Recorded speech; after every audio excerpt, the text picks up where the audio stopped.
16절에는 비둘기를 파는 자들인데요. 소나 양들은 채찍으로 내쫓을 수 있지만 세상에 갇혀있는 비둘기는 가져가야만 했습니다. 직접 현장을 목격한 요한은 그때 벌어진 상황을 생생하게 묘사하고 있는데, 내 아버지의 집, 즉 예수님께서 성전을 하나님의 집이나 우리 아버지의 집이라고 하시지 않고 내 아버지의 집이라고 요한복음에는 27번이나 사용되어지고 있습니다. 자신이 하나님의 아들이심을 분명히 밝히시는 것인데요. 예수님께서는 이미 12살 때 성전을 내 아버지의 집이라고 말씀하심으로써 자신이 메시아임을 미리 암시하셨습니다. 그는 하나님의 아들로서 아버지이신 하나님의 성전을 깨끗하게 하셔야 할 의무와 권리를 가지고 계십니다. 누가복음 2장 49절에 나오죠. 그는 가장 거룩하고 깨끗해야 할 하나님의 성전이 상근의 장터가 되고 강도의 소굴이 되는 것을 보고 도저히 견딜 수가 없었을 것입니다. 요한복음 2장 17절입니다. 당신의 집을 삼킬 것이라는데 시편 69장 9절에 인용한 것입니다. 이 시편은 하나님을 참되게 쫓음으로써 당하게 되는 고난과 핍박을 언급하고 있는데요. 4절은 요한복음 15장 25절입니다. 25절은 사도행전 1장 20절, 9절 하반절은 로마서 15장 3절에서 각기 인용되고 있죠. 삼킬 것이다는 미래형으로 앞으로 자신을 삼키는 데 이르게 되고 끝내 십자가에 못 박히시게 될 것임을 예언하고 있습니다. 아마도 제자들은 이 시편의 말씀을 예수님께서 십자가에 못 박히신 이후에 기억했을 것입니다. 18절입니다. 18절은 무슨 표적을 보여줄 수 있소입니다. 유대인들과 종교 지도자들은 성전을 향한 예수님의 열정 때문에 성전에서 거의 쫓겨나게 되자 물질적인 손해뿐만 아니라 자신들의 권위에도 심각한 손상을 입게 되었는데요.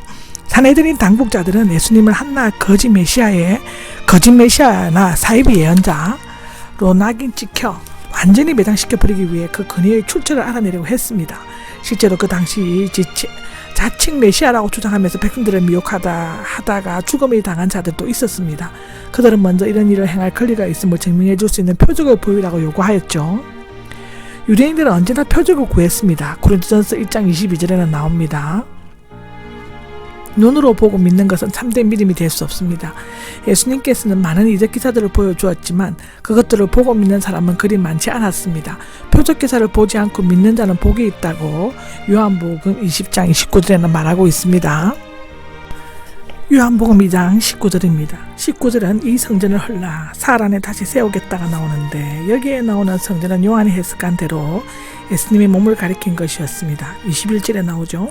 그 이유는 성전이 하나님의 임재를 상징하듯이 예수님의 성육신은 곧 하나님의 충만하신 임재입니다. 마태복음 1장 23절에도 나오고 요한복음 14장 9절에도 나옵니다. 예수님은 예루살렘 성전의 주이시며 예배해야 할 참 성전이 되시며, 또한 성전은 예수님의 모형과 예포와 그림자가 됩니다. 유대인들은 그의 몸을 십자가에 못 박아 헐어버리려고 했지만 예수님은 사흘 만에 부활하심으로 다시 자신의 몸인 성전을 일으켜 세우셨습니다.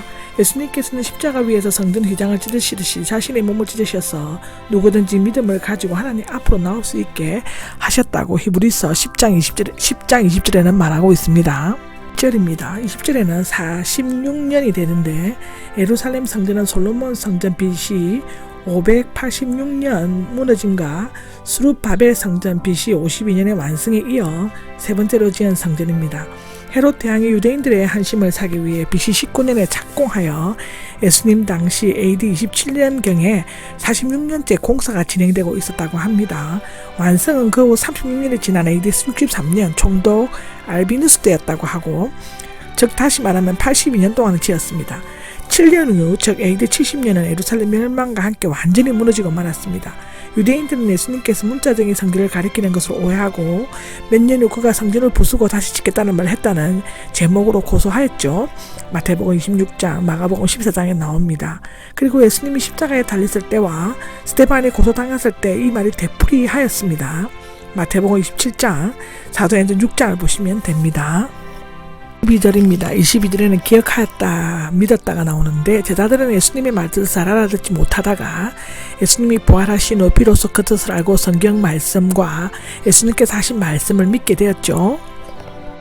23절입니다. 23절에는 그가 행하신 표적들을 보고 그의 이름을 믿었다인데 예수님께서는 유월절 한 주간을 예루살렘에 머무시면서 많은 표적들을 행하였던 것 같습니다. 사람들은 그 표적들을 보고 그의 이름을 믿었습니다. 그러나 표적을 보고 믿는 것은 마치 돌밭에 뿌려진 씨와 같이 잠시 믿음의 사역이 나오는 것 같지만 햇볕 때문에 금방 시들어버리고 만다고 마태복음 13장 1절에서 9절에는 말하고 있죠. 그들은 예수님의 비상적인 이름만을 지식적으로 믿을 뿐이며 그의 인격을 온전히 믿고 받아들이려고 하지 않았습니다. 이런 사람들은 입술로 믿는다고 말하지만 참된 고백은 찾아볼 수가 없죠. 예수님의 말씀에 감동을 받아 이끌리는 것 같지만 삶의 변화와 온전한 헌신은 없다고 기록되어져 있습니다. 24절입니다. 24절에는 자신을 맡기지 않으셨다인데 예수님께서는 겉으로 자신을 영접하고 충성한다는 사람들의 마음을 잘 알고 계셨습니다. 그들의 믿음이 참된 믿음이 아니라는 것도 아셨죠. 그들은 단지 예수님을 통해 어떤 권세와 명예와 부귀영화를 얻게 되기를 소원했을 수도 있습니다. 그렇기 때문에 예수님은 그들에게 자신을 맡기지 않으셨습니다. 요한복음 6장 15절에 보시면 됩니다. 만약 예수님께서 종교적인 야신가이셨다면 그들의 군중심의를 이용해 최고 지도자가 되고 막강한 세력을 규합하려고 하셨을 것입니다. 25절입니다. 25절은 사람 속에 있는 것을 알고 계시기 때문이다 라고 하는데 예수님께서 이적을 행하시는 것이 전능성이라고 한다면 사람 속에 있는 것을 아는 것은 전지성이라고 할 수 있습니다. 그가 사람의 내면 세계를 꿰뚫어 보신다는 것은 이미 베드로나 나 다니엘과의 만남에서 분명히 입증되었고 앞으로도 니고데모, 사마리아 여자, 제자들 등에서 확정될 수 있을 것입니다. 혹 간사하고 표리부동한 위선자가 사람의 눈을 속일 수는 있지만 불꽃 같으신 예수님의 눈을 피하여 숨을 수는 없습니다. 언젠가 모든 사람은 하나님의 심판대 앞에서 벌거벗은 것 같이 드러나게 될 것이라고 히브리서 4장 13절에는 분명히 기록되어져 있습니다. 아멘.